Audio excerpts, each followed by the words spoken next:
काल दुपारी माझा 4चा व्हिडिओ अपलोड झाला आणि पुढच्या अर्ध्या तासाने माझा फोन घणघणू लागला. महाराष्ट्रातल्या कानाकोपऱ्यातून फोन येऊ लागले. महत्त्वाचं म्हणजे हे सगळे फोन होते भारतीय जनता पक्षाच्या कार्यकर्त्यांचे. सलीम कुत्ताफेम सुधाकर बडगुजर यांचा भारतीय जनता पक्षात झालेला पक्षप्रवेश आणि त्यानंतर पक्षाकडून सुरू झालेली सारवासारव. खुद्द देवेंद्रजी म्हणाले की बडगुजरांच्या सलीम कुत्ता सोबतच्या संबंधाची चौकशी जी काय SIT मार्फत केली जात होती ती पूर्ण झाली आणि त्यांचा तसा कुठलाच आक्षेपार्ह संबंध हा त्या सलीम कुत्तासोबत आढळलेला नाहीये. त्यामुळे ते आरोप आता विसरून जा. सांगलीतून एका ज्येष्ठ संघ स्वयंसेवकाचा मला फोन आला होता. ते म्हणाले की उद्या आमच्याकडे राधाकृष्ण विखे पाटील येत आहेत मोजके आणि निवडक ज्येष्ठ कार्यकर्त्यांना मार्गदर्शन करायला. आता विखे पाटील जे काँग्रेस संस्कृतीत वाढले मोठे झाले ते आता संघ स्वयंसेवकांना शिकवायला येत आहेत म्हटल्यावर आपण पुढे काय म्हणायचं नाही का. तर दुसरं म्हणजे काल परवा कोल्हापुरात जयश्रीताई पाटील यांचा भाजपात प्रवेश झाला. आता त्यानंतर दररोज एक एक राजकारणी हा भाजपात प्रवेश करतोय आणि आता त्या राजकारण्याचा पूर्वेतिहास जो काय आहे तो विसरून सामान्य कार्यकर्त्यांनी यांना नेता म्हणून स्वीकारायचं आहे. आता हे नेता म्हणून स्वीकारायचं का हा मोठा प्रश्न खरं तर निर्माण झालाय, पण त्याकडे दुर्लक्ष केलं जाते. सध्याची भाजपची स्थिती पाहता जेवढे भ्रष्ट नेते या पक्षात दिसू लागले त्या तुलनेत त्यातल्या त्यात आता एकच पक्ष स्वच्छ वाटतोय तो म्हणजे काँग्रेस. कारण तिथले सगळे इकडे तिकडे गेलेत, मोठ्या प्रमाणात भाजपमध्ये आलेत आणि हे जे काही पक्षप्रवेश जे होत आहेत ना ते पाहून हतबल झालेल्या भाजप कार्यकर्त्यांनी आता काँग्रेसमध्ये जायचं का ही हतबलता सार्वत्रिक आहे, अगदी नाशकात सुद्धा. मी कालच तुम्हाला सांगितलं होतं की सलीम कुत्ता हे टोपण नाव असलेल्या दाऊदचा एक हस्तक हा नाशिक जेलमध्ये अटकेत असतो. तो पेरोलवर बाहेर येतो त्याचा वाढदिवस साजरा करायला. सलीम कुत्ता ज्याच्यासाठी काम करतो त्या दाऊदच्या भावाचे अनिसचे साडू भाऊ जक्की सेठ हे एक सरळ मार्गी गृहस्थ आहेत. त्यांच्याबद्दल आज मला सकाळी माहिती मिळाली आणि ते नाशिकच्या भद्रकाली परिसरात राहतात. त्यांना हा सलीम कुत्ता भेटतो. मग एका फार्म हाऊसवर त्याच्या बर्थडे पार्टीची तयारी केली जाते. सलीम कुत्ता अरे दिवानो मुझे पहचानो कहाँ से आया असं म्हणत नाचतो. सुधाकर बडगुजर हे त्या पार्टीला एक राजकारणी मित्र म्हणून निमंत्रित असतात. त्यांनाही नाचवलं जातं. पण या डान्स पार्टीचा व्हिडिओ व्हायरल होतो.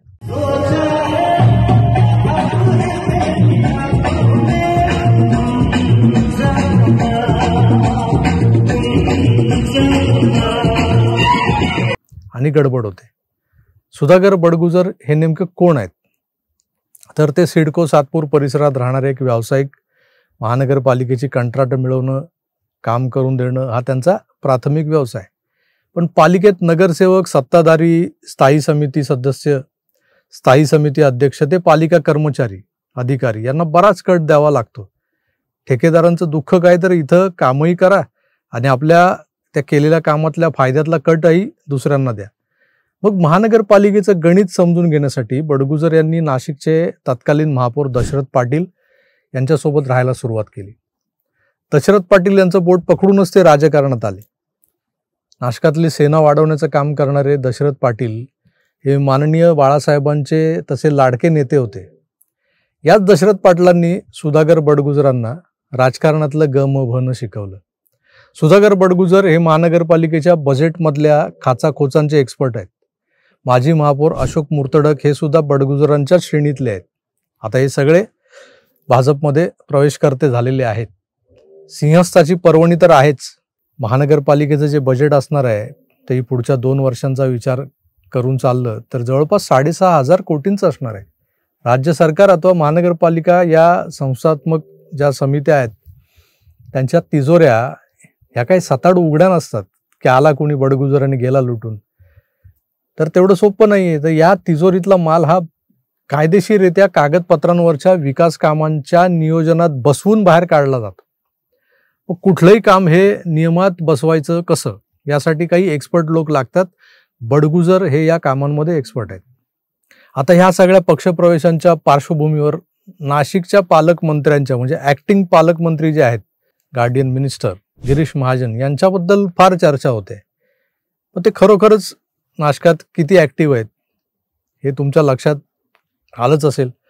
पण तरी पालकमंत्री का नेमला नाही असं जेव्हा विचारलं जातं तेव्हा पालकमंत्री असला काय नसला काय, कामं होत नाहीत का, असा सवाल मुख्यमंत्र्यांनी केला होता. सीएम साहेबांच्या या वाक्यात गर्भित इशारा दडलेला आहे की पालकमंत्री हा नावाला असतो, तो नसला तरी विकासाची गंगा ही वाहतच राहणार आहे. पण गंगा प्रवाहित करायला कोणीतरी भगीरथ लागतोच की. तो भगीरथ भाजपला नाशकात बडगुजरांमध्ये दिसला असावा आणि मग त्यांना भाजपात घेण्याचा आटापिटा सुरू झाला. बडगुजर हे आर्थिकदृष्ट्या सक्षम आहेत, पण त्याची झलक तुम्ही कालच पाहिली असेल. पक्षप्रवेशाच्या वेळी आपली ताकद दाखवण्यासाठी प्रत्येकी 700 रुपये मोजून 400 गाड्या भरून लोक नेणं हे ऐऱ्या गैऱ्याचं काम नाहीये. हे बडगुजर उभाटा सेनेतून भाजपला वन साईड नडत होते. विधानसभेला ते नाशिक पश्चिम मतदारसंघातून भाजपच्या सीमा हिरेंच्या विरोधात लढले. पण त्याच्या आधी याच बडगुजरांच्या पोरावर, दीपक बडगुजर याच्यावर गोळीबाराचा गुन्हा दाखल करण्यात आला होता. सलीम कुत्तासोबत नाचलेले बडगुजर भाजपला काही करून हवे होते हे आता लक्षात येते. बडगुजर आलेत खरे भाजपात, पण त्यांच्यासोबत जे लोक आलेत किंवा ते स्वतः, त्यांच्या पत्नी आणि जे इतर माजी नगरसेवक आलेत, त्यांना आगामी पालिका निवडणुकीत भाजपचं तिकीट द्यावं लागणार आहे. मग इतकी वर्ष उभाटा सेना किंवा बडगुजर, ते मूर्तडक किंवा मंडळींशी लढत आलेले, भांडत आलेले स्थानिक भाजपा कार्यकर्ते मग कुठं जाणार? त्यांनी मागच्या 3-3.5 वर्षांपासून केलेल्या तयारीचं काय? जे इच्छुक आहेत त्यांनी काय करायचं? भजन. भाजपने नाशिक महानगरपालिकेत मागच्या खेपेला 66 जागा जिंकल्या होत्या, पण 2012ला त्या फक्त होत्या 14. तेव्हा मनसेनं 40 जागा जिंकल्या होत्या. 14 वरून 66 ही किमया त्याच मनसेचं जवळपास भाजपात विलिनीकरण झाल्यानं घडलेली आहे. त्यामुळे नाशिकात भाजपा ही ओरिजिनली स्ट्रॉंग नाहीये, हे लक्षात घ्या. म्हणजे नाशिक हा भाजपचा गड वगैरे होता असं काही नाहीये. माननीय मुख्यमंत्र्यांनी अबकी बार 100 पार असा जो नारा दिलाय, म्हणजे मागे 66 तर आता पूर्ण आपण 100चा आकडा पार करू, तो नारा जो दिलाय त्यासाठी भाजपला नाशकातल्या सगळ्याच म्हणजे 122 जागा लढवाव्या लागणार आहेत. जे 100 लढवल्या आणि 100 जिंकल्या असं नाही होत ना. मग ते महायुतीतल्या मित्रपक्षांशी फारकत घेणार का? कारण युती तुटू शकते. आता जर युती तुटली, फारकत घेतली, तर शिंदेंकडे आलेल्या माजी नगरसेवकांचा आकडाही लक्षणीय आहे. त्यांनी स्वतंत्र लढत जर 30-35 जागा जिंकल्या, NCPचा जो ट्रॅक रेकॉर्ड आहे इथला 19-20-21 जागा जिंकण्याचा, तेवढ्या त्यांनी जिंकलं तर भाजपला 65 ते 70च्या आतच समाधान मानावं लागेल. सत्ता तर मिळेल त्याही परिस्थितीत, पण अबकी बार 100 पारचा नारा मात्र अधुरा राहील. त्यात गंमत अशी आहे की भाजपमध्ये जी खोगीर भरती झाली आहे, त्यामुळे ज्या निष्ठावंतांना डावललं जाईल ते बंडखोरी करतील. जागा कमी, उमेदवार जास्त, असं व्यस्त समीकरण नाशकात निर्माण होऊ शकेल, जे भाजपसाठी घातक आहे. त्यामुळं जिंकून येणाऱ्या जागाही पडतील, हरतील आणि त्याचमुळे अबकी बार 100 पार मला अशक्य वाटतंय.